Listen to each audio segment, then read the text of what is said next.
Mallika Manivannan publications வெளியீடு. எழுத்தாளர் சக்திகுரு எழுதிய அழகியல். எழுத்தாளர் பவித்ரா நாராயணன் எழுதிய அருகினிலே என் தூரமே.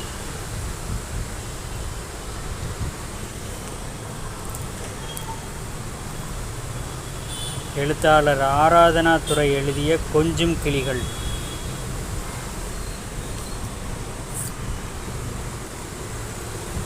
எழுத்தாளர் சிவப்பிரியா எழுதிய மோனகீதம்.